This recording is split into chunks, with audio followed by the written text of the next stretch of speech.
Ladies and gentlemen, good morning, good afternoon, good evening, and welcome to tonight's very special show. I am one half of your hosting team tonight, Big Joe Shep, founder and chief bloke at the ThreeBOD Rugby Group. And tonight it's none of the 6 shows, it's the group effort tonight. The ThreeBOD Rugby Group is jointly putting this special together with 365 Sporting Days. And please welcome the founder, and she's going to tell us a little bit about herself, Debs Knight. Debs, welcome to the show. Hello, thanks, Joe. Yeah, so I started writing about rugby about 7 years ago for a website I won't name. I noticed they were putting betting advertising in the middle of my articles without mentioning it. And I dare I say on a rugby show that my biggest sporting passion is actually cricket. Sorry about that. And I decided I wanted to write about cricket, so set up my own page. And I spent the first year numbering the events I went to, and I think I went to about 174, and I was still working full time then. So and that was in 2015. So I'm in my 6th year of writing on my own website, and I have seen some truly amazing sport. I really have. Brilliant. And so 365 Sporting Days. How did that first come about? Really, why the 365? Because you do it something every single day. No. Now, that's an interesting one, isn't it? Now, it came about because of my other site, which is called 365 Happy Days. And there I wrote about losing my son. I lost him in 2009. And I post on social media every day a Happy Days post, because many people on social media know that I've lost a child. And I think if they see that I can post something positive every day, that perhaps their days can be a happier one as well. So that's where that's come from. It tied in with the 365 Happy Days, really. I'd love to watch sport every single day, but realistically, I probably don't.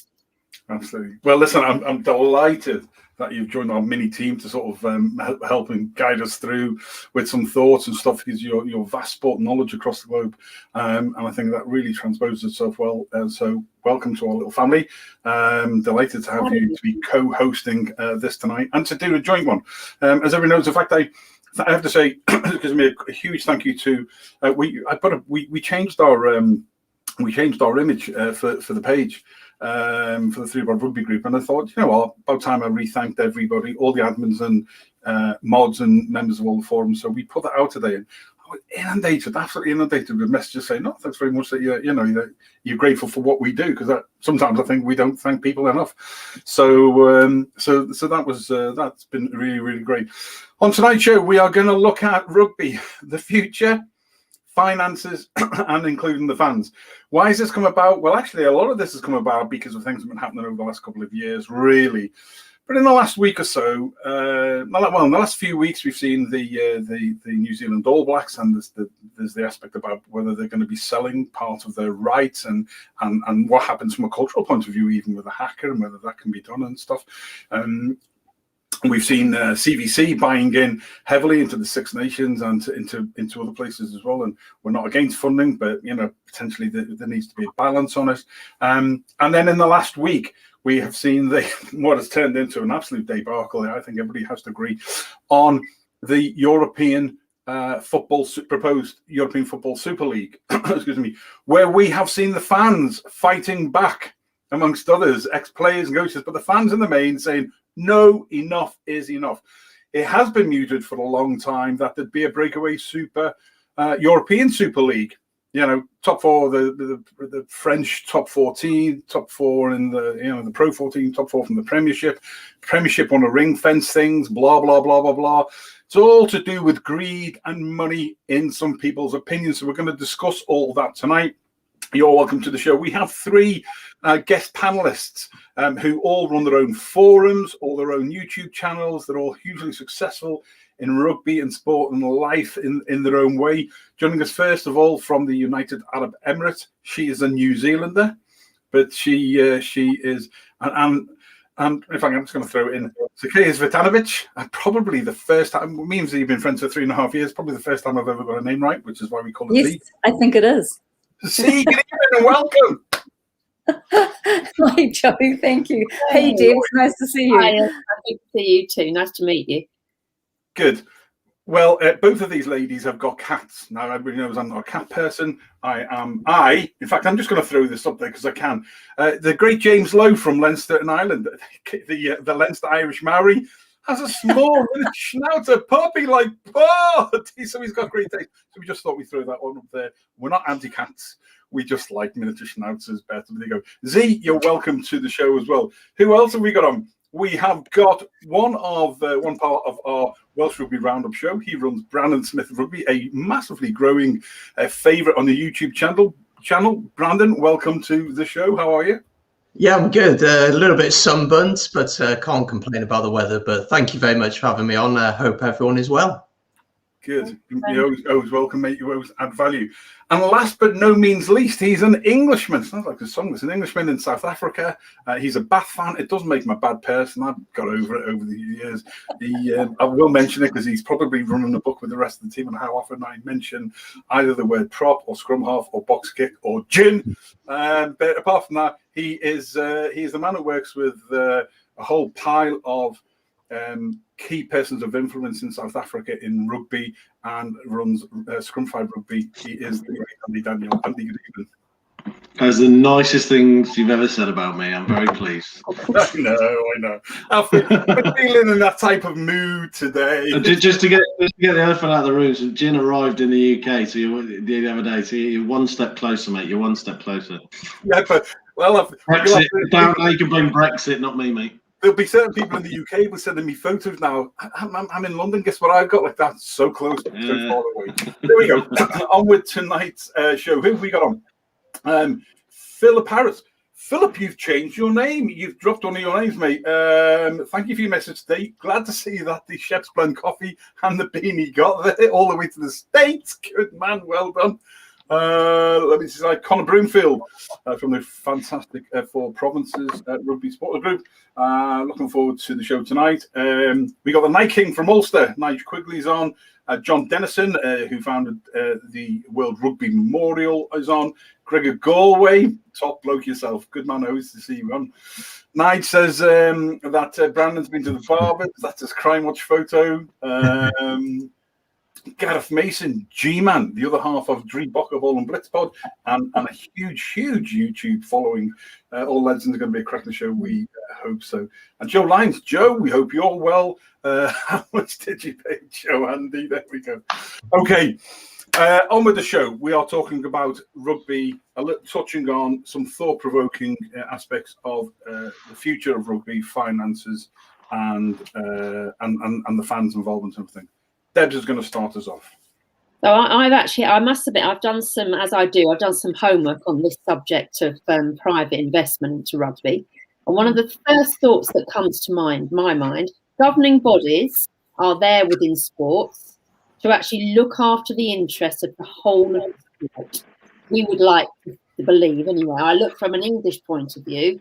The RFU is supposed to look at sport from grassroots up to the Premiership. What does a private investor? If I look at CVC, they've invested £700 million in the game of rugby across the Six Nations. They've got 14.3% share in the Six Nations, 27% share of the Premiership and Pro 14. Now, what is it they're wanting to do? When I first read about this, I thought actually this looks quite a good thing because they're bringing money in. Then I hit upon some quotes from people. They first invested in Formula One. And Bob Fernley, who was the deputy team principal of Force India One, accused them of raping the sport.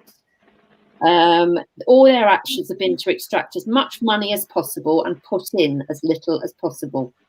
They stayed around in that sport, if you like to call that sport, for 11 years. I think the plan is to stay in rugby for around about 10. And I find headlines saying buyout group steps up plans to reshape global rugby. So what does everybody think? Does global rugby need reshaping? And is that the best way to do it? Over to Andy.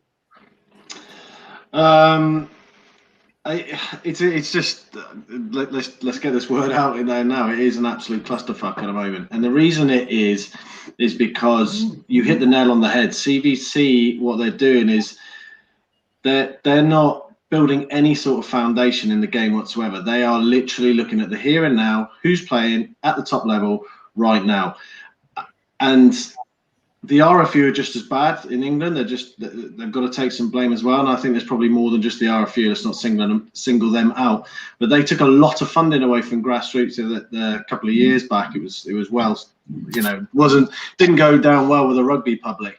And CVC are doing exactly the same. They're just pumping money in where they can get money out. And they're just using elite rugby as a walking cash machine at the moment. And that's how they're going to continue to do it.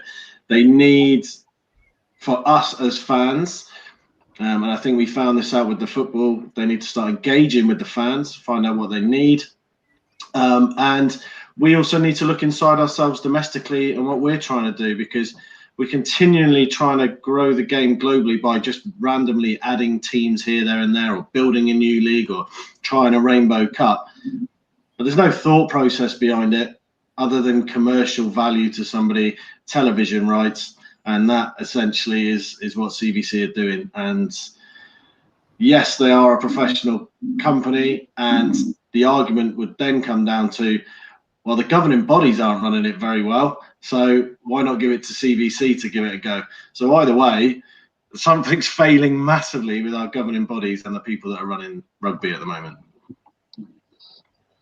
What about you, Z? From a New Zealand point of view, I see that we've got a company, what are they called? Silver Lake? Yeah. Into the All Blacks? Yeah. And I guess we know a lot more about CVC than we do about Silver Lake. Look, to be honest, I think it's a double-edged sword. New Zealand have never been a rich union. We need money. And COVID's made the situation even worse. If we want to keep our, top players in New Zealand, if we want to keep our top coaches in New Zealand instead of sharing our rugby knowledge with the world, the money has to come from somewhere. But also, grassroots are so important to build up. None of this happens without having money. I think what sort of brought it to the fore in New Zealand was the letter from the NZRPA, the New Zealand Rugby Players Association, which, let's face it, is a union. And they were saying, no, we're one of these stakeholders that have to sign off on this, and we're not going to. And they made some really good points, because of, one of the things that we have to be particularly mindful of is the fears about cultural appropriation. So there's a lot of fear back home about, will this company, try to commercialize the haka more than it already has become with its association with rugby. So that sort of adds another element to us. If we could go back 20 years before the jerseys had all the writing, all the sponsors on them, and I can't say I'm a fan of that, even less so with it on the shorts. God, is that distracting or what? But let's face it, it's here to stay, isn't it? It's never going to go away. Perhaps it's a case of better the devil you know than the devil you don't know. But what I'm scared of in New Zealand is all these naysayers, all these people that are speaking out against it. What happens if that deal goes south? What happens to New Zealand rugby? Without the money, will we be able to maintain our ranking? There's so many questions, isn't there? So many questions that we haven't got answers to. Absolutely. Another aspect, actually, again, Nick Clary, who is the man leading this for CVC, if I look at this side of things, he actually mentioned the women's game. And I think that is an area that should have exponential growth in the coming years. So, Brandon, as a Wales fan, where you have a team that doesn't have professional players, do you think that can actually help with the women's game around the world? Yeah, massively. You look at here in Wales, of course, it's not been the greatest start to Six Nations for the women's side, unfortunately, and they've got a game against Scotland now, which hopefully will be on a more level playing field. Of course, they played France first up. France are a semi-professional team, Wales are an amateur team, and it's not a level playing field, and you cannot expect an amateur team to go and win like that. And I think the thing with CVC, the most frustrating thing for me with these companies coming in and investing is the lack of transparency between them and the fans. Nobody really knows what's going on, and we'll get onto the Super League in just a second about the lack of transparency with that. And I think hopefully now this will awaken the sporting world to owners, to stakeholders and people involved right at the top of the game, that there needs to be a level of honesty, of openness, and the willingness just to explain what's going on, because I mean, half the time we really don't know what's going on behind closed doors. Some things we're not meant to know, which is fine, and I can accept that as a fan. But if it's impacting your club directly, or your national team, or your grassroots game, then I think fans have a right to know.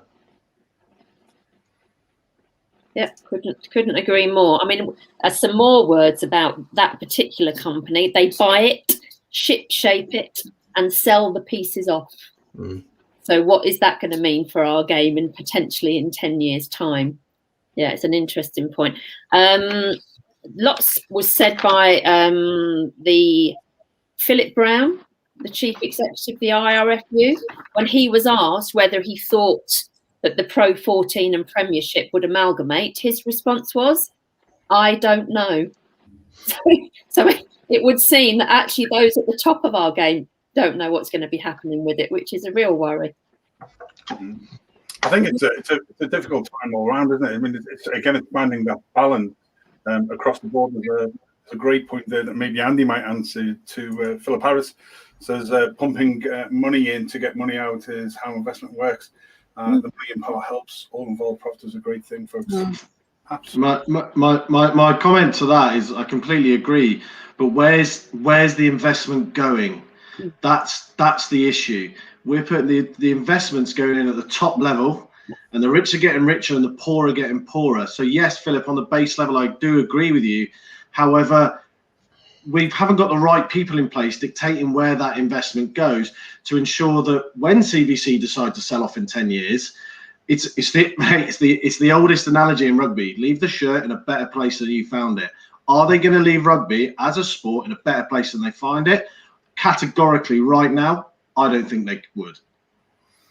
Okay, that's it, and again, this is the whole thing. It's about the great information that Debs has shared, and he's got a whole pile of stuff and our own thoughts to people to go away and perhaps just think about things in a different way.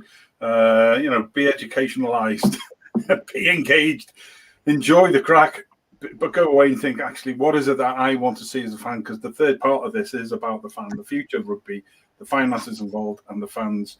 And we'll come back on to the whole thing about the European football.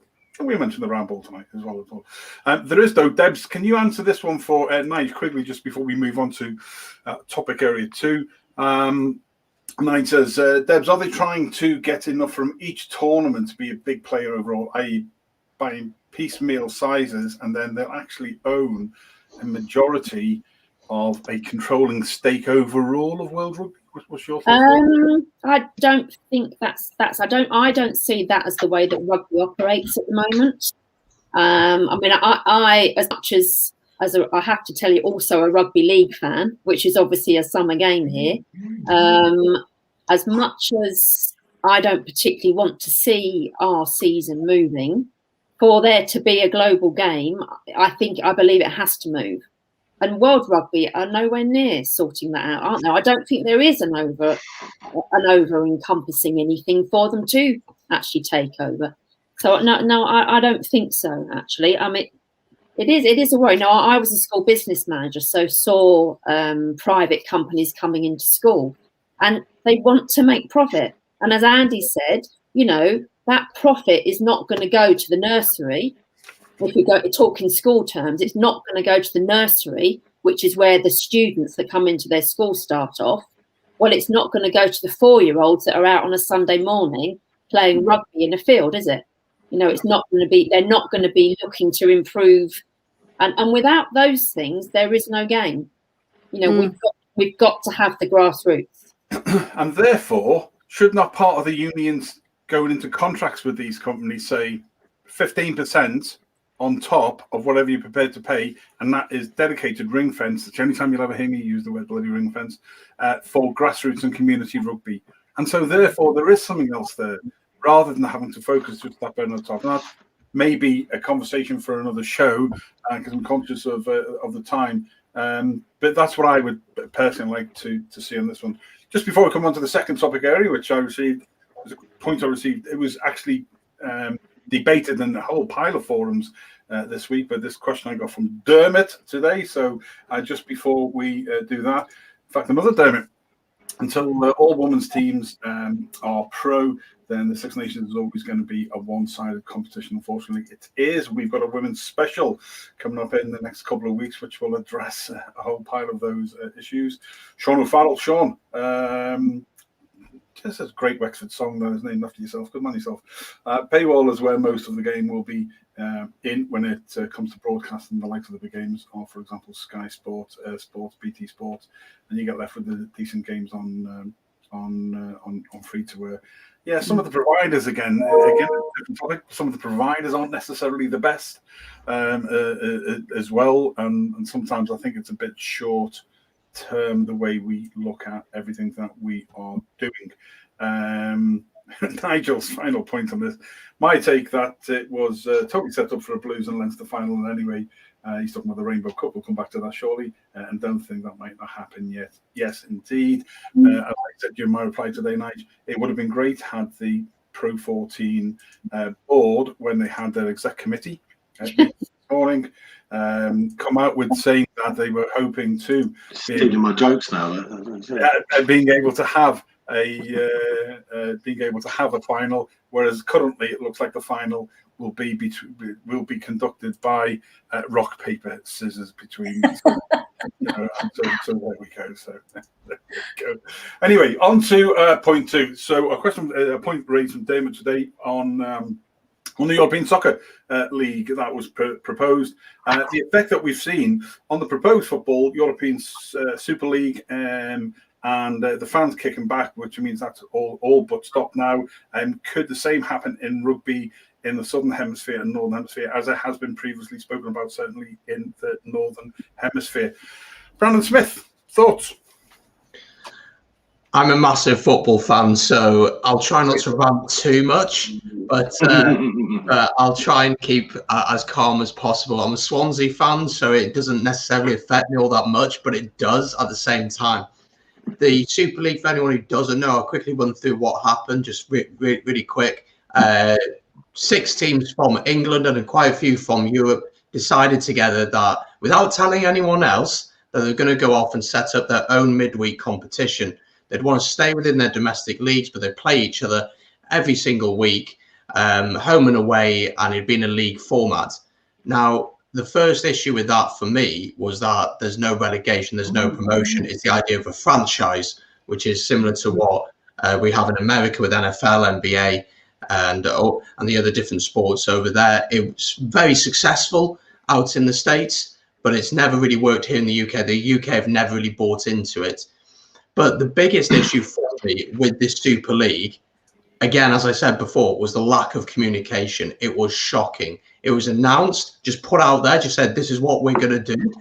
And it was just announced and no one said anything about it. There was no let's have a chat with the fans. The players themselves didn't even know that this was going to happen. Jurgen Klopp, the Liverpool manager, comes out and he's like, oh, we found out when everyone else found out on the news.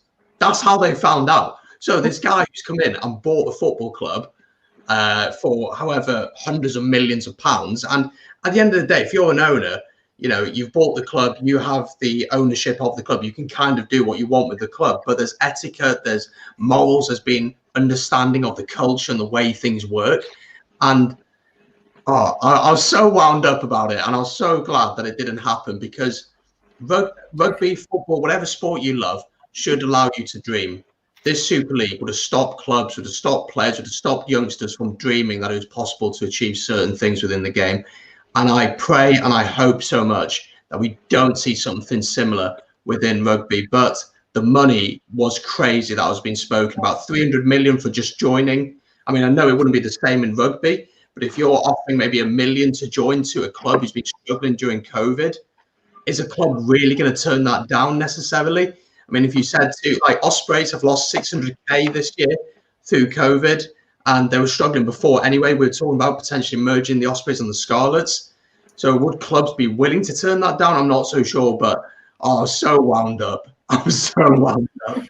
But that's thereby part of the problem, isn't it? Because if you're a club and you need that support, then it's going to be attractive to people. I noticed Nigel saying that. What are they discussing? You're right. What are we discussing? Never the twain shall meet, and we are actually. Didn't stop playing till I was 21. I played football, did other things as well. Absolutely. But actually, the serious point is, it should, says Joe Lyons, it should be, because we need to bloody well learn and not make mistakes. In recent times, football has actually, we always go on about, bloody kiss ballers and, Wendy ballers and all that. Actually, there's been a shining example in football in certain times that rugby could learn from. And it's a slippery slope that we are in danger of going down if we don't learn from some of the things in other sports. Zakaia, thoughts on this? Yeah, got none. That's good. Moving on. Don't like soccer. No. On the fact that we're discussing what has happened in the last week on the proposed European Soccer Super League could happen in rugby in either the Northern or the Southern Hemisphere because of money. Oh, no, absolutely. And a lot of the comments on the different forums, I mean, so much smugness, oh, yes, because that's soccer, isn't it? That won't happen to us. And it's like, really? Really? Look what's happening to us now. All of us, all of these investment companies are trying to buy our brands off. So, yes, it could very well happen to us. So what we've got to do is, as a sport, we've got to be clever. We've got to sit on the sidelines and watch and just don't make the same mistakes. Yeah, absolutely. There's a danger, though, isn't it? I'm always mindful of what Debs. You're a great, wide sporting knowledge of a person. I'm always conscious of what happened in boxing. When I've grown up, there was one governing body, and then some people didn't like it, and they went off and formed their own one. And before you know it, you've got 5, 6 sort of major different titles and intercontinental titles. And there's a danger that we've spoken about this on all of our shows over the last 3.5, 4 years about the fact that what can World Rugby do? Because each bloody competition is owned by a private company. There's 6 nations. It's owned by a bloody private company. Nothing against them, but they can do what they want.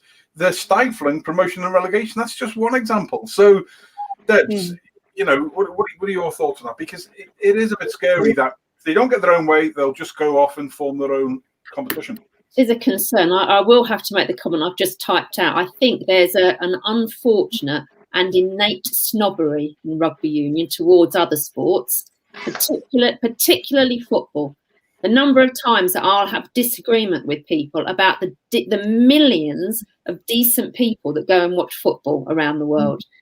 Sure, there are some unpleasant people that go, but there are, I think it shows the power of the game with the fact that Boris Johnson yesterday was asked at a COVID meeting about what he was going to do about it. Would he come out and do the same for rugby? I'd very much doubt it somehow. For me, we've got a parallel with this with cricket, with the 100 that's happening here in the summer. You've got a situation. I mean, I'm a Saracens fan. I'll put my hands up to that now. Where's the mute button? Because the hoodie wasn't a giveaway, no? No, absolutely. I don't know which. We're currently excluded, and I'm not saying whether that's right or wrong. Could I see a situation where if Saracens lose probably the most important game in the last 5 years this weekend against Ealing and don't go back into the Premiership, we've got a history as a club of playing South African teams. I can remember, most definitely, Gregor, it is. I can remember there being great excitement with my fellow fans that we were playing a South African team in South Africa. That's well and good if you've got the money to hop on a plane and go to South Africa. Yeah. But most people don't have that money. They'll pay for their season ticket. But actually, one of the things for companies like CVC as well, what do fans want to see? Well, they want to see Leinster play the Crusaders. Yes, so we want to do. that's wanted around the world. But how many fans could actually be at those games? Yeah. Well, you couldn't. You're not going to come from New Zealand to go and watch a club game in Ireland, and vice versa. I wouldn't have thought, are you? I think we have to be careful, and we have to not direct our snobbery at this game. I think the players and the managers, yeah, I'm sure. Yeah, some very good players at Ely, but there's hopefully some very, very good players at Saracens too, Nigel. I think let's be mindful of what they've done. The player, Marcus Rashford, who could stand as the opposition leader at the moment, I think on many platforms, put a tweet out yesterday about it. Let's look to their lead, actually. And if anything comes up that isn't wanted, we have to stick together as absolutely. We no longer have that moral high ground. I don't think we have. And who would have ever thought that that would have been said on a rugby program? But there is a danger that we're leaving behind. And I don't care what lessons we learn, or from which sport, or which individual, or what the politics are. If we learn from it and we can improve what we're doing. Just gone back up to Gerald Williamson's point, if we can find it. Ben's got a good question. What's that, Z? Ben Ford's got a good question. Yeah, he has. Okay, I'll stick Ben's up. Ben, good evening to you. Hope you're well. One half of our Welsh Rugby Roundup show. Split personality, I find, with this bloke, though. Don't you reckon? He has none of more names. Question to you, Debs. If a club is as big as Saracens couldn't get back into the Premiership for whatever reason, would you support them breaking away? Oh, what a question. No, because actually I am a Saracen supporter, but I'm a supporter of the game of rugby first and foremost. Yeah. If Saracens don't get back into the Premiership, I think we're going to lose an awful lot of big players. They've stayed at the moment. But am I selfish enough to think, for the sake of my team, that's an okay thing to do? No, I wouldn't. No. Great question, Ben Coles. Ben Ford. Probably, man. I wasn't taking a mickey out of him. Known by different names, different things he does. Good man, so great question, mate. Andy Daniel. I think that there's so many facets of this, but going back to the original sort of Super League thing would be the worst thing, in my opinion, that could happen to rugby union. First and foremost, I think we are in a situation at the moment where it is time to finally just stop. Okay, just stop. Okay, let's concentrate on what we've got and making it an amazing brand of rugby. South Africa leaving sort of Super Rugby was always going to happen. This has just accelerated it. But the other thing is, and I'm going to whisper this very, very quietly, Australian domestic rugby is doing all right at the moment because they've got fans in for a start, but also they're focusing on rugby. The New Zealand rugby is great to watch as well. The problem we've got now is so the top 14 will stay the same in France. The Premiership needs to stay the same. And obviously because of the numbers, the Pro 14/16, the amount of clubs that are available and provinces from each country need to stay the same. So maybe just leave that for 2 years, right? Let's get a good product out there. Then start looking at the Leinster Crusaders, the winner of the European Cup, like in Super League. That World Series at the Club World Championship they play at the end of every season is mega. And this is the other issue, is that you've got all these so-called big games, but like 4, 5, 6 times in a year. And it's taking the gloss out of the big occasions that we all live for. They're trying to create a big occasion 12 times a year. Like, we as fans want that huge game. And the other thing that needs to come back for me is the tours. 100%. I look back now in the last 10 years of the tours I've really enjoyed. England and Australia, the 3-0. Ireland had a belter in South Africa a couple of years back over like 3. Get those tours back and running. Go back to basics to a certain degree and create a product that people want to watch. Australia, believe it or not, are doing that at the moment. Whether they meant to or not is another thing. But they are actually producing a domestic competition that is enjoyable.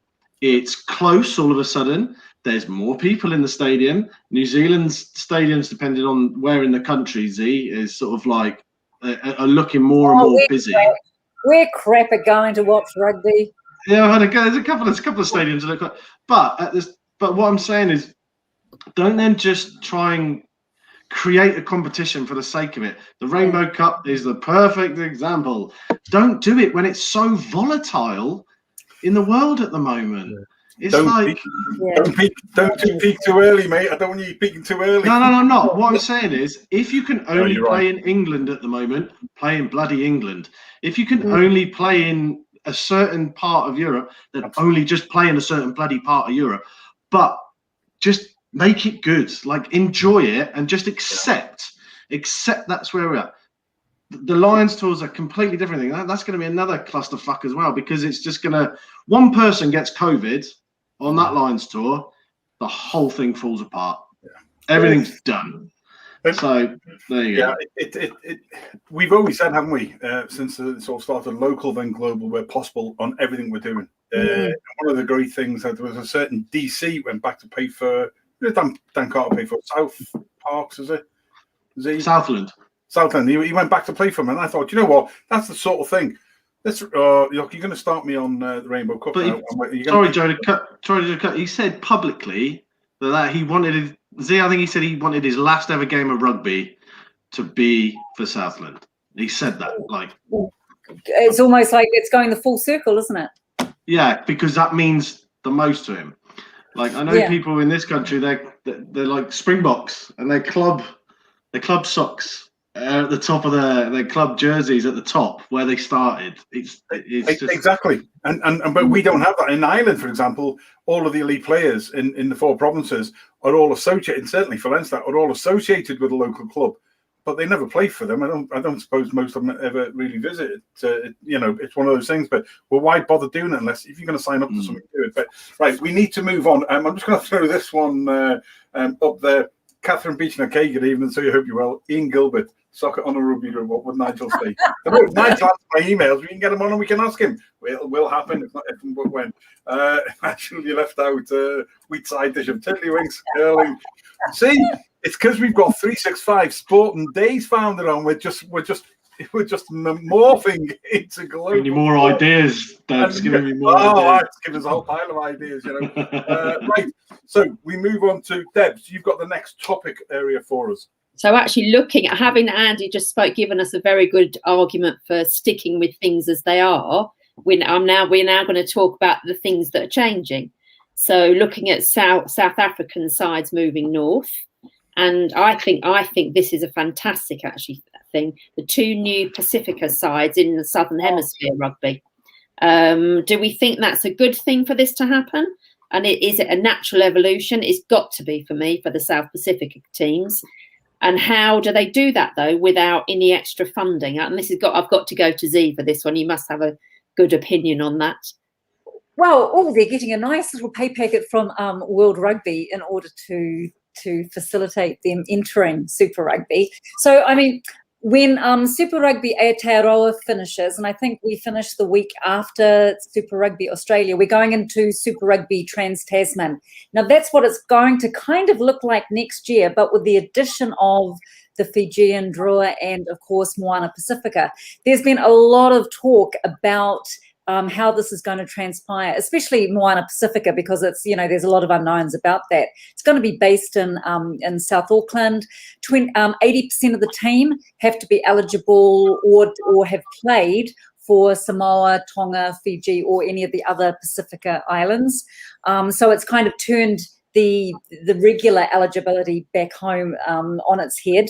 Let me see. For those who are going to be aligning themselves to Moana Pacifica, they won't be able to play for the All Blacks or Australia. I think there's a huge rumor going around that it's just a New Zealand sneaky way of poaching even more Pacifica players, and it's really not the case at all. Players aren't going to be New Zealand rugby, aren't going to have contracts with New Zealand rugby. They're going to have contracts with Moana Pacifica. So it's very much a pathway for these young men, whether they were born in New Zealand, born in Australia, or born in the islands themselves, but it's going to be a pathway for these young men, hopefully, to go in and represent their nations or their heritage nations at things like the World Cup. Hopefully, this is me dreaming here, or in the Rugby Championship in years to come. Do you think that it will? I mean, I look at having not my own team not being in the Premiership doesn't mean that I've stopped watching the Premiership. So I picked a team where 2 of our players are actually playing, which is Bristol Bears. So now they have a number of Ireland players playing for them who are outstanding rugby players. Mm-hmm. Do you think you'll see them coming back?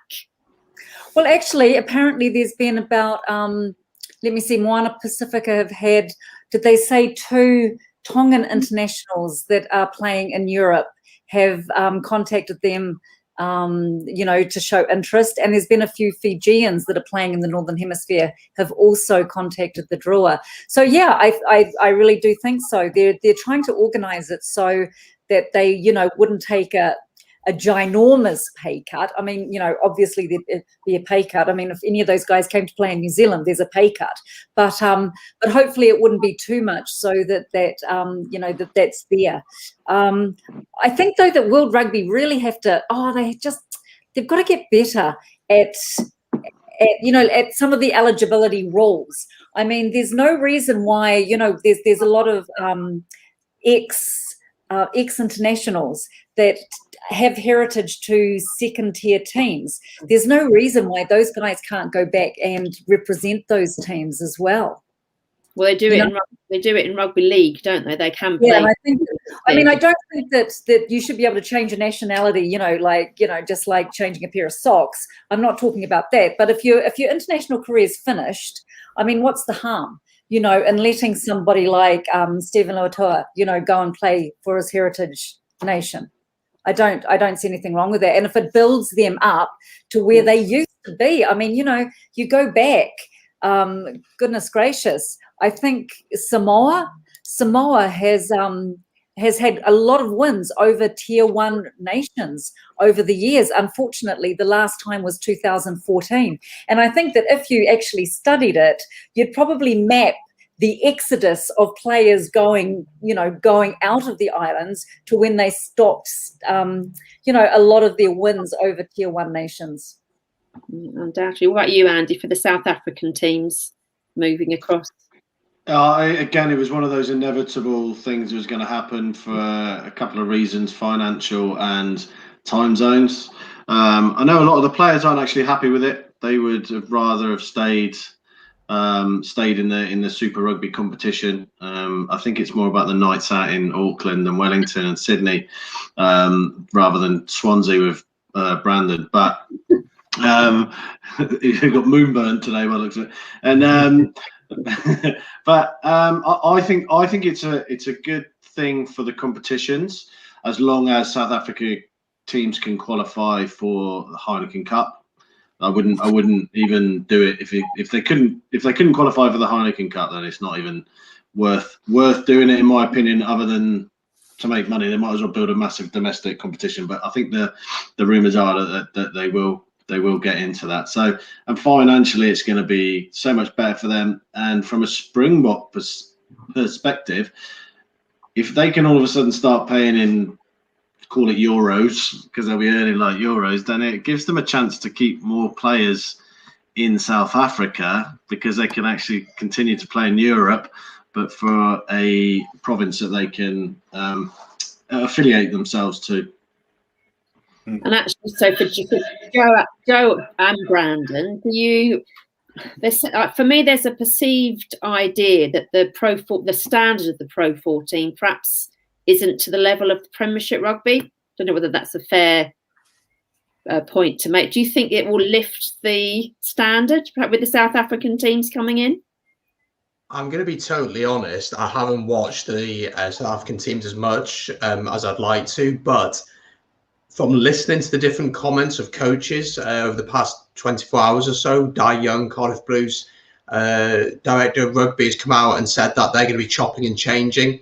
They're going to be giving youngsters a go. They're going to be giving fringe squad players ago. So if you're going to be saying, right, Rainbow Cup doesn't mean that much to us, we're just going to give the youngsters a go. And I think the big thing to remember as well is that we've got a Lions tour coming up. We got summer tours coming up.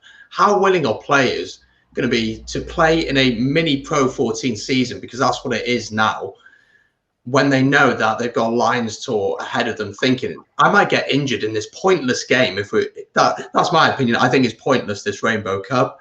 But for them to play in these games where the competition doesn't mean anything, it doesn't guarantee anything for next season, it means nothing. And are they going to be willing to put in that time, put in those games where they could be at risk of injury? And for the Welsh boys, I'll be looking at the Ospreys as an Ospreys fan. Give the youth a go. Go on, throw them out, let them play, because I don't want the likes of Alan Wynne to be injured, don't want Tipuric to get injured. Kieran Williams, young centre, is probably going to go on the summer tour for Wales. I don't want any of them to get injured, so just give the youngsters a go. That's how I view it. But I don't know what Joe thinks on it from a Leinster perspective. But Leinster could put out their third team and beat anyone in the Pro 14 anyway. So that's another issue. Well, there was some talk this week that if a European Super League came off and there was 4 teams going to be Leinster, Leinster A, Leinster B, just alienated everybody out there. Actually, I was wrong. The 4th team would be Connacht, which would be made up out, or Ulster, made up out of former Leinster players. Moving on very quickly before I never get across the border again. There's been some little side chats going on here about this multi-sport activity that we've entered into tonight. I've got to go back and find them. Because there was one from, I think that must be Dave Toppin actually, but Ian Gilbert, they're suggesting different sports to be discussed. Gumboot throwing. Catherine Beechin, I don't think, believed that actually was a sport. It is. Nigel suggests we should discuss gurning. Ian Gilbert, again, welly boot throwing, there we go. Gerald Williamson, hurling, and obviously Nye says a bit of a side issue of Lee Wiggs as well. So it's all being discussed here tonight. The global issues of the world could probably be resolved by a little bit of gurning competition or a bit of welly throwing. But there we go. In all seriousness, right, Debs, you've got a point about fans that you wanted to bring up. I have. So we've spoken a lot tonight, haven't we, about outside influences in the game. How much? I mean, I'm sure you can imagine being a Saracens fan last year was not a very nice thing to be. And you would have thought actually that I personally had overvalued Maro Itoje's image rights from some of the social media interaction. Clearly, we don't have any input at those sorts of levels. But do you think we can have a say, or do we just sit back and let whatever's going to happen here? What do we think? Let's go to Andy here. What do you think? I 100% think the fans need to have a bigger say on the way the game is moving forward. It's all well and good sending them a questionnaire at the end of the season saying, "Oh, did you like this? Did you like that? What was your viewing experience like?" All the sugar-coated stuff, but let's find out what the boys and the girls are saying in the pub, yeah? But what I mean is form a proper board at each club and start allowing the fans to talk. We've seen what fan power can do with this European Super League. We've seen when push comes to shove and people want to stand up to stuff, they will do it. And I said to someone today, I said, I'm a Liverpool fan. And I was like, don't piss off a working class football fan. Yeah? The people who go week in, week out, they do their job Monday to Friday, knowing that their escape at the weekend is going to watch a football match. What needs to happen now is we concentrate on this fan experience, and we all talk about the West Car Park at Twickenham, and that's great and everything like that. But actually, when we boil down to what is needed for a fan in the stadium, pricing, just everything that goes along with it, I think if they were very clever about it and got the right sort of fans in place to build a professional and robust forum to feed back into the clubs, I think we would make huge progression both on television and live rugby. Because, of course, amongst any fan base, there's going to be a huge amount of experience in all sorts of different spheres, aren't they? You know, 100%. Like, you've got people who have attended more games than the CEO. I can guarantee you that. Yeah. Do you know what I mean? Like, how many have you been to? 50. How many have you been to? 250, mate.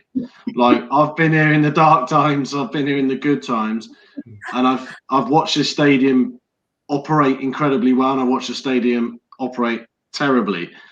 And I've also been to 50 other stadiums where they've operated well and terribly. So let me tell you about that experience, because I wasn't in the boardroom. I was sat on the terrace, and I'll tell you exactly how that whole thing went.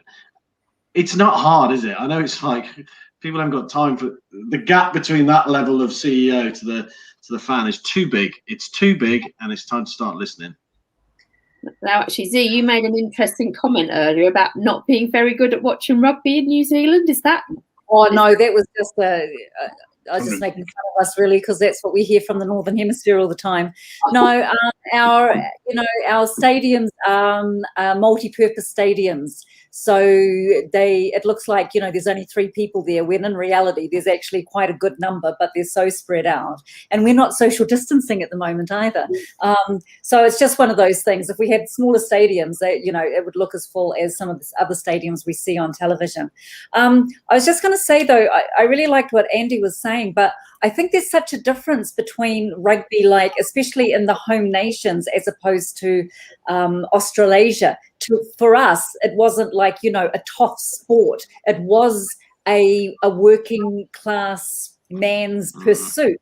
So we don't have that same, the terraces versus the boxes. Okay, we've got the fancy pants seats now, but I mean, it is very much a working class game. So Rugby New Zealand, or New Zealand Rugby, I should say, they did listen to the fans. That's why we've got a final this year in Super Rugby, because we were so brassed off last year, such an anticlimax. So everybody was like, rah, rah, rah, rah, and now we've got our final.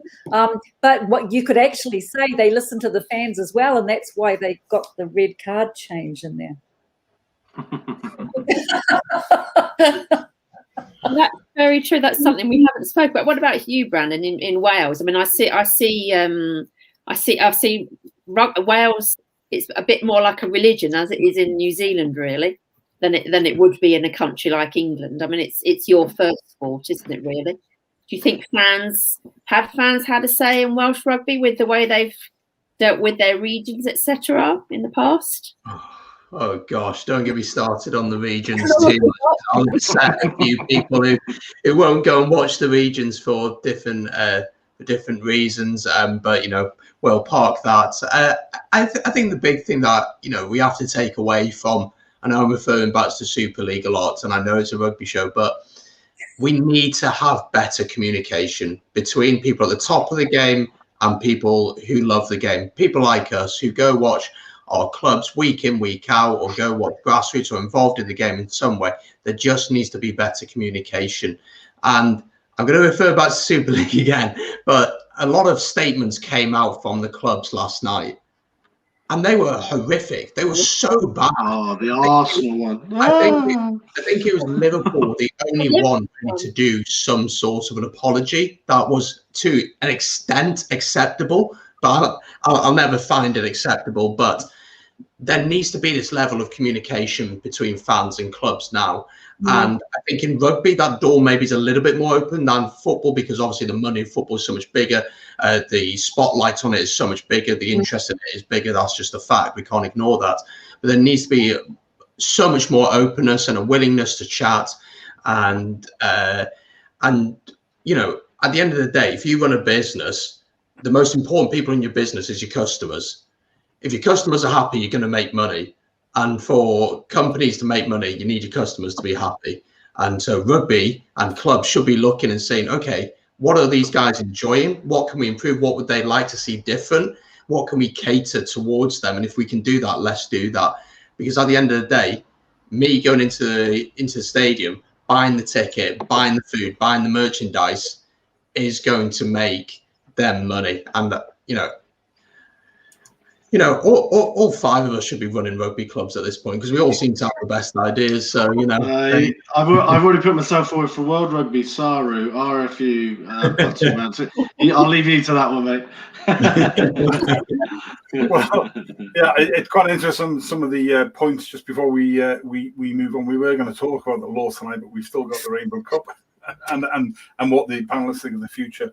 But Dave Toppin, White Walk One, says that Ravenhill have a family specific stand. They do indeed place. So 25% is available to families of all sizes for each one. Phil Harris, Philip says that fans have power because the clubs rely on the fans for being the source of money, or the source of revenue without fans at all falls apart.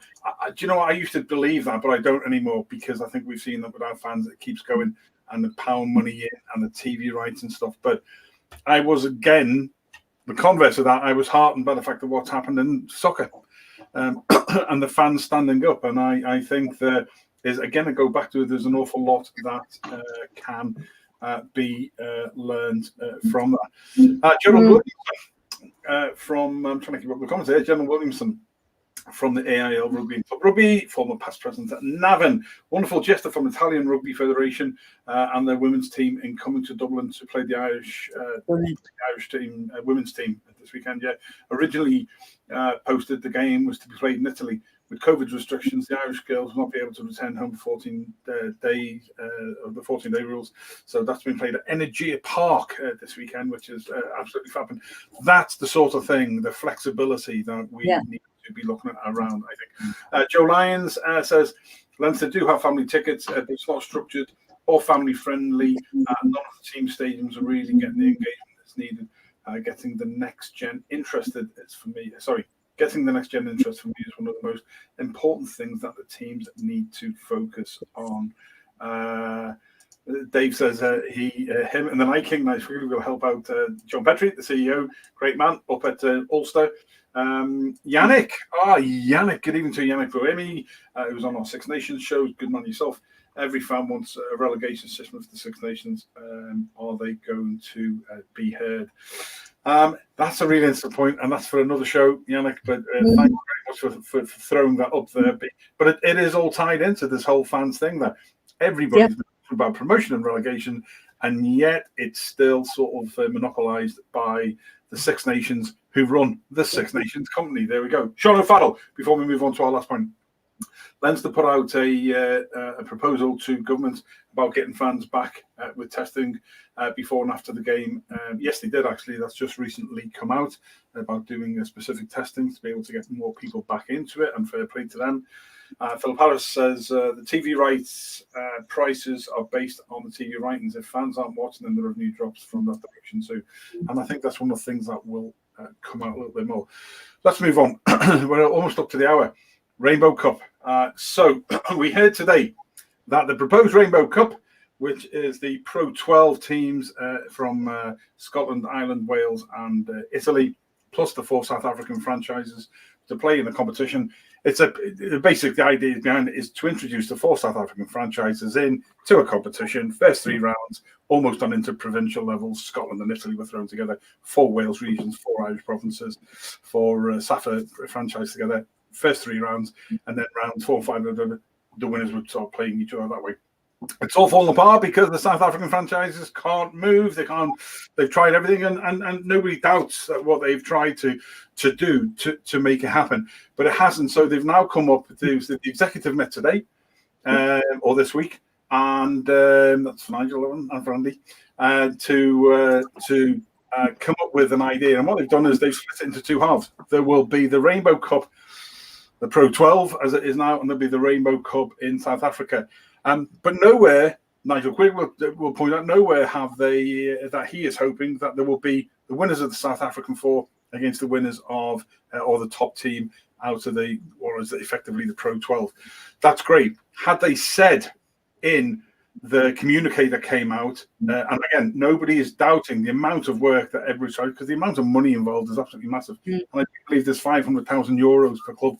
That's still coming in from Saru anyway, which is badly needed. And fair play to Saru for doing that. But you're going to be left with, there's nowhere there saying that the winners of each side of the competition will play. So it looks like at the end of it, we're going to end up with the winners will be chosen by playing rock, paper, and scissors. There are other ways of winning as well. Brandon Smith, thought on what should have happened? Should it have just been sacked, given the players some time off, and then just started the South African teams in the Pro 16, as is going to happen anyway when the new season starts? It's what Andy said in our group chat before. Too much money. There's just too much money involved. Personally, I didn't really get the whole point of the Rainbow Cup in the first place. Again, it's South African rugby trying to get more involved in the European game, rightly or wrongly. For me now, it's very pointless. Again, as I said before, a lot of the players will be thinking about the Lions tour, about summer tours. Do they really want to risk injury in games where it doesn't guarantee anything for next season? Not sure if there's any that much money incentive behind it for the players at all, to be honest. For the clubs, there certainly are. Obviously, that 500k will come in handy for all the clubs this season with what's been going on in the world. But I just don't know what the players will get out of it. And for me, do I care if the Ospreys win it? No. As long as we beat Blues on Saturday, because I'm doing a watch along with Ben for that, and he won't let me forget about it. But as long as we beat the Blues, I really don't care, to be honest. I just don't. I don't know about you, Joe, as a Leinster fan, how you feel about it, because for me, it's just not exciting at all. No, it's not. Going back to me at the end. Z, before I come to Andy, because there's a point there that Ben Ford has put up for Andy. But Z, your thoughts on it from an outsider, from a global rugby fan's perspective? What's interesting is that I'm always hearing from the Northern Hemisphere people on my international forum. They're always saying how the rugby calendar is so full in the Northern Hemisphere. So it's like, so you go and get another competition? Yeah, exactly. I think yes, thank you. I'm not cutting you short, but I think that about sums it up. We are cramming in far too much too soon, and And I don't think a global pandemic is the time to bring in a new competition. No, it was a great concept and a great idea, but like France have done, they turned around sometimes and said no. Well, okay, if our teams get kicked out, but that's why they are advanced in Northern Hemisphere, both club and test level. They are leading in every way because they turned around and said, "Piss off, bugger it, we're not doing it." Well, sorry, whichever team, you got kicked out of a competition. It's one of those things. It's sad, but next year will come. But we need to do things correctly, and that's really why they are in the most strong position at the moment. Andy, Daniel, and just before you answer, I'm just going to stick Ben Ford's point up there. There we go. I'm not going to let him down. I was going to say another shit show, but I will say it is another clusterfuck, isn't it? Because... Sorry, I've just put you on full screen, so let's have let me start again. I was going to say it's a shit show, but it is another clusterfuck. So in South Africa, we've had, mate, I need that for my profile. Yeah, you just send me that. But in South Africa so far, we've had Super Rugby SA, we've had Curry Cup, we've had the Preparation Cup, and now we're going to have the Rainbow Cup. So the same people playing the same people yet again in an empty stadium at 4:30 on a Thursday afternoon for the sake of it.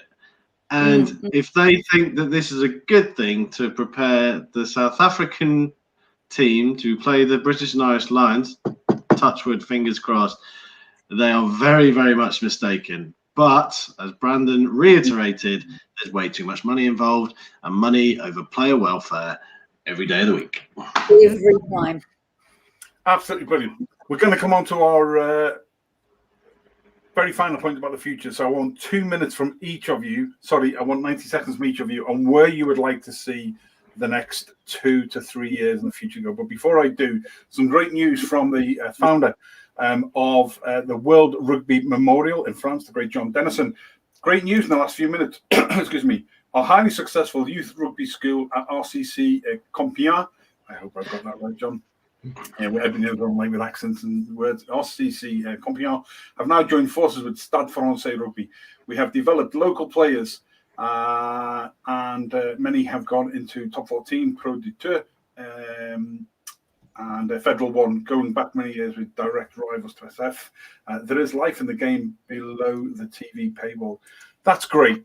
That clubs and a shout out again. We've just been lauding France about what they're doing, and I'm sure other countries are doing the same. But we're not reading about it, lads. So therefore, it is. It comes back down to this: Brandon Smith, 90 seconds, 1 minute, quick and fast. What do you want to see for the future of rugby over the next 2 to 3 years, based on what we've been chatting about tonight? The future of rugby, the finances of rugby, and the fans' involvement of rugby. I'm more than happy to see ideas brought forward. I think the Rainbow Cup originally was a decent idea. I'm more than open to seeing ideas. What I want to see is just this openness, this communication, and this ability to allow fans to have their voices heard. That's all I want to see. It's as simple as that. And for us to look at ways to grow the game, yes, people are going to want to make money from it, and that's completely fine by me. It's understandable. You know, the money in football compared to rugby, you can't compare it. So rugby is always going to be a little bit behind, but there needs to be communication, openness, and a willingness to adapt as well. And as we've spoken already, there's a little bit of stubbornness within rugby fans, and I think that needs to go. So that's what I'd like to see, just that openness and that communication and a bit of imagination going forward. Good man. Is that a Lebanon top, by the way? It's a Palestine top. Palestine, sorry. Yeah. It's a little bit random, but yeah. It's flag. Yeah, absolutely. Yeah, I was trying to glass of my squinty eyes, trying to see what it was. Good man, great thoughts. Andy Daniel, what are your thoughts? Today should be a pivotal day in Northern Hemisphere rugby, with Darren Childs leaving the Premiership. Funnily enough, to obviously go and work for CVC. Why wouldn't he?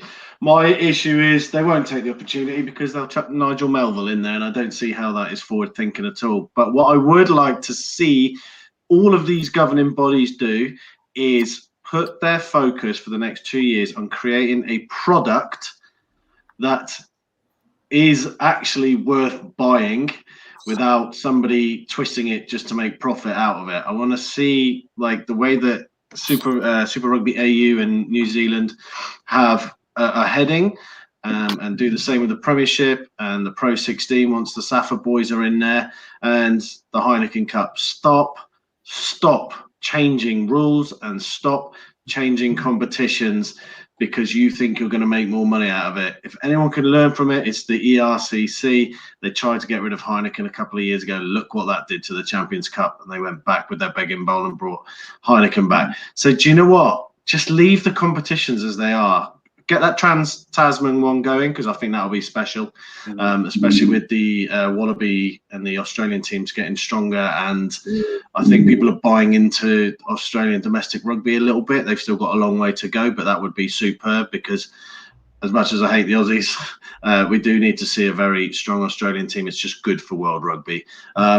So just stop, play some brilliant competitions, competitive rugby, and create 5 or 6 massive games a year that everybody wants to be at and would fight for a ticket to go to. Good man, yourself. Good answer. Nigel, quickly, before we come to Z, clarity, consistency, and stop tweaking everything just to make an extra. Kay Beechner has got to shoot off. Great shows. I'm looking forward to the hockey special, or gurning, or really throwing, or ferret biting, or God knows what you were all discussing offline there. Anyway, okay, thoughts for the future? Okay, so my wish list would be for Fiji and Japan to join the Rugby Championship. I'm really hoping, like anything, that Moana Pacifica and the Fiji Draw do well in Super Rugby, but also that Super Rugby Oceania expands a little bit more to bring in Kanaloa, and also maybe even Asia Pacific Dragons. That would make 14 teams in Super Rugby Oceania, and I think that would be absolutely perfect. While I like the law trials that are happening in Super Rugby Aotearoa at the moment, and to me, the law trials, to me, it's them saying, let's try some things, see if we can improve the game. If that doesn't work, it's okay, we'll throw that out. So I like that kind of flexibility, that attitude. However, what I would prefer is to see more work done on firming up these laws that we've got, so they're not so open to interpretation. Because let's face it, things can change enough in one game, let alone over a weekend of games. And somebody mentioned it before about test series. Bring back test series. I hate these at our end of year tour. I hate these one-off tests that our boys play when they go north. I mean, to me that means nothing. A good old-fashioned 3-test series. That's what I want to see. And I want England to tour New Zealand. Excellent. I'm just looking at England and says, Mickey, great show, although I have no idea what it was about. It was meant to be about rugby, the future, the finances, and the fans. I think we've sort of covered all of that. That's a whole pile of what this stuff as well. Did anyone? It was a cluster. How much can you get into 1 hour 11? We're going to leave Debs to finish off with her thoughts on what she'd like to see the future. I think I have to agree with what everybody else has said. From focusing on a purely English point of view, I'd like to see that investment back into the Championship and into grassroots rugby. I'm not a very big fan of the thought that the Premiership might be closed for more than one season.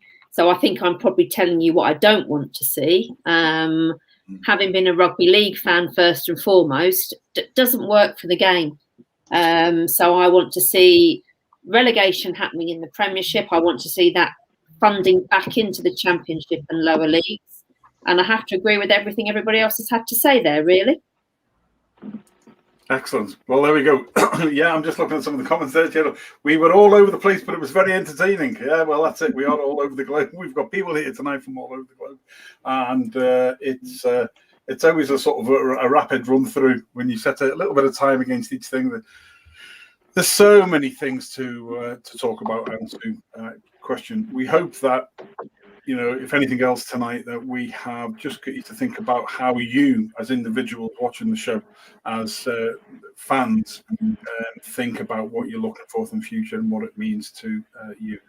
For me personally, we do need money in the game, but we need to find a balance.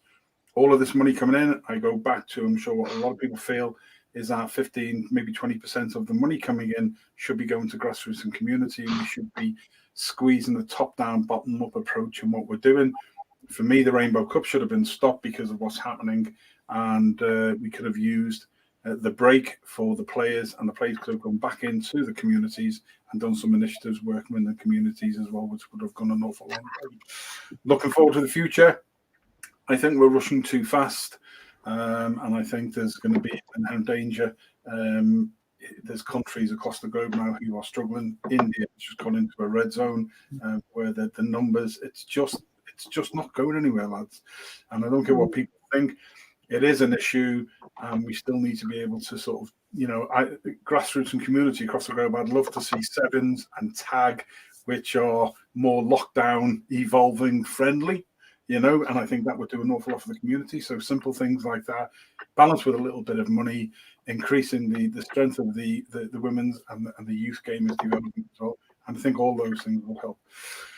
From us tonight, I've been delighted to be a co-host tonight with the great Debs Knight from 365 Scotland Days. We will continue to do more of these joint ventures together with other forums and other groups.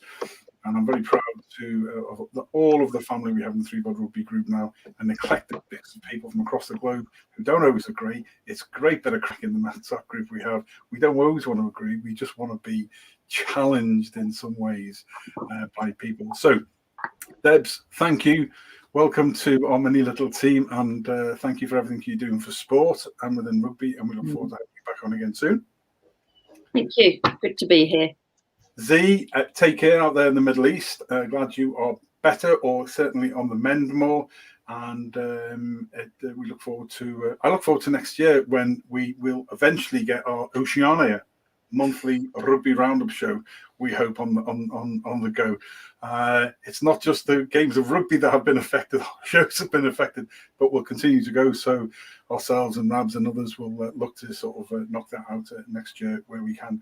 Brandon.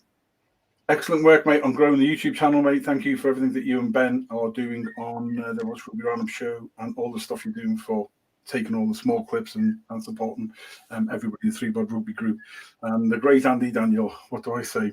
I said all the nice stuff from the beginning, so I think that's about it, really. And what's coming up?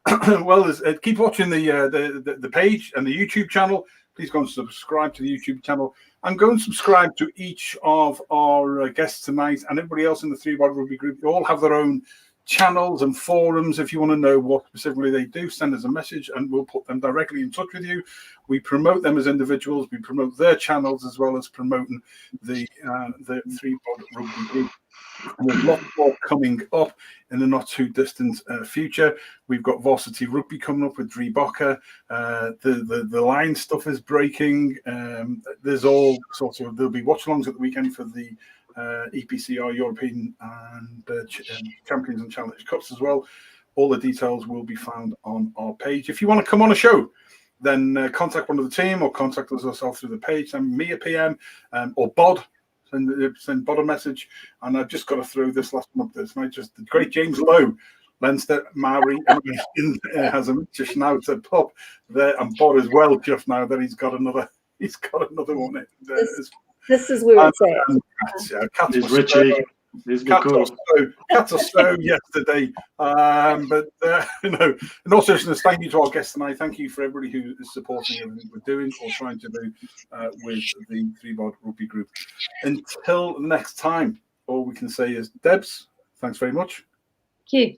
Nice to be here. Nice to meet everybody else as well tonight. Real pleasure. Z, thank you. Thank you very much. An interesting show. Very interesting show. All over the show type of show. It was a cluster of its own right, but we got there in the end. Brandon, thanks, mate. Always a pleasure. Always a pleasure, mate. Andy, stay safe, mate. Keep drinking that gin. Look forward to it. Cheers, man. Thanks, everybody. Cheers.